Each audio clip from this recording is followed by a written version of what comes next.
Good afternoon, crap to cream. So at the end of the last video I mentioned that I had a slight misfire, and when I actually got close to the engine I also had an exhaust blow. So the manifold gasket was leaking somewhere, so I had to investigate further. So what I found with the misfire was that I had these two plug leads on back to front. I need to lift that up out of the way as well. So these two plug leads around back and front, and three of the plugs were dodgy, to say the least. So they have all now been replaced, and it runs as sweet as now. I'm not going to start it up right now because I've moved it out because I was going to do just a simple job and replace all the carpet. So I bought a carpet kit about 12 months ago, not expecting to have to take this long to get this far. However, I have. And when I was working on the car, I checked underneath the spare wheel, right, cleared, so, because this is where they normally go, so all pretty solid. So I painted that and I moved on. And yesterday I lifted up the back carpet and I was confronted with this. So this comes out of here, and as you can see it resembles a piece of cheese. Not good cheese, so I've now cut out a piece to replace that. And Stuart will know who Stuart is. I can relate to exactly how you feel when you find just another little hole. So I'm hoping this one will just patch up. It's all quite near the fuel filler, but the fuel filler's sealed off and there's no vapors around, so it's all good to just go and weld away there. I was also amazed at how many panels these cars have. So this carpet here was underneath this panel here, so yeah, I unscrewed it all and the whole panel just came out. This panel comes off, this panel comes out, there's one underneath the gear stick over there, there's the floor that has a panel in it, and those rear quarters, that one and this one, they go all the way along the bottom here, but they're all a panel as well that's bolted in. The floor's an actual panel, so it's pretty easy to carry out repairs. There's a chassis. There's a good chassis for you if I ever saw it. There's a prop shaft, or whatever you want to call it, tail shaft, or whatever the name terminology you want to call it. So that's there. The only bits of carpet I haven't got in the kit are these two here, this one and the one over there. All the door cards are on now, so they're all tickety-boo and on and looking good. So I just thought I'd give you a bit of an update. I thought it was just going to be a straightforward carpet install, but it never quite actually works out like that. Ah dear. So I'll reverse the car in now, and then I will endeavour to weld that panel in. I'll speak to you soon. Oh, here we go. So here hopefully is some evidence that the car goes under its own steam. I've got to reverse it back in here so I can weld the patch in that you've just seen. So let's see how this goes. This is going to be another one of those videos, if you don't see it, it didn't quite work out. So if you're seeing it, it worked. Is that in the middle? Middle for diddles? And that'll do. I'll be back. Helps if you connect the battery.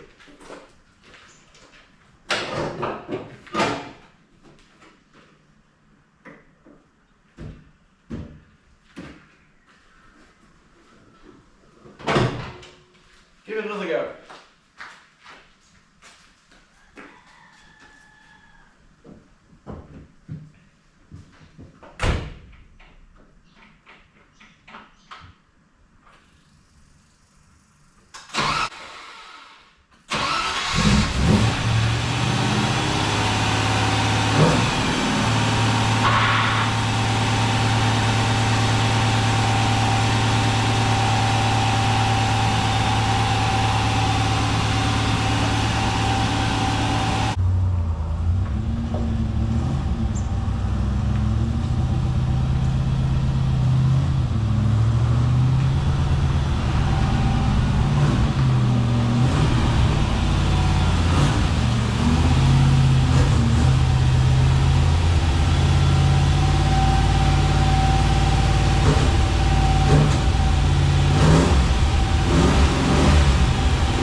really not keen on that automatic choke, but it is what it is. We'll have to try and figure that out later, maybe.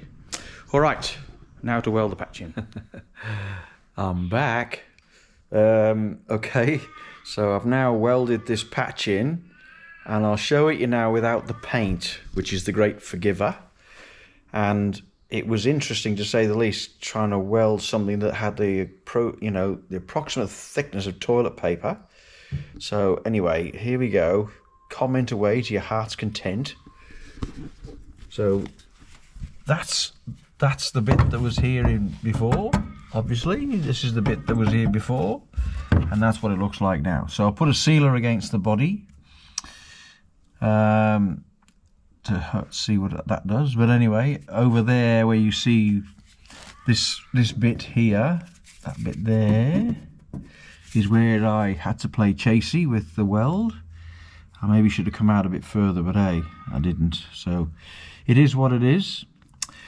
So now I will clean all that up, and I will put some paint on that now, and I'll paint underneath. I'm not going to show you underneath because I don't know what that looks like, and it more likely doesn't look very good.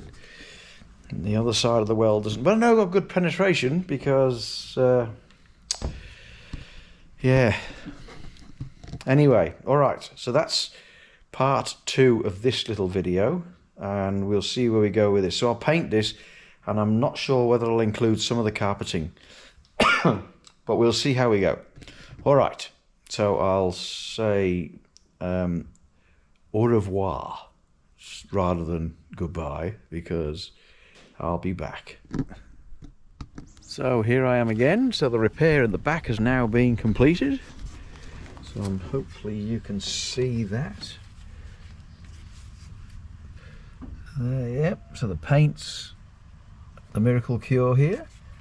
Looks good, no holes, all done. I've now started to look at fitting the carpet. Before I mention how you got it off and all the other stuff that goes with that, I'll just give you a bit of a look. So there's where the holes are for the seat, and that's where the carpet goes. Yep, and then I've got a bit of a gap here. I might be able to pull this over a bit to make that work. This is the rear carpet that goes here, and I'm not sure why that's got that. The rear arches, I can make them work, so they'll work. I can cut them to make them suit. I expect to do a little bit of that. I'm not sure about this. So I'm going to talk to the company that supplied it before I say anything else, and then I'll give you some feedback. It's a reputable company, hopefully. Let's see how we go. Yeah. So the MGB ones that I got off them were a perfect fit. They just fitted, and they were absolutely perfect. Glued them in, no problem at all. This is going to be a challenge, to say the least. I'll get to my response and see where we go from there.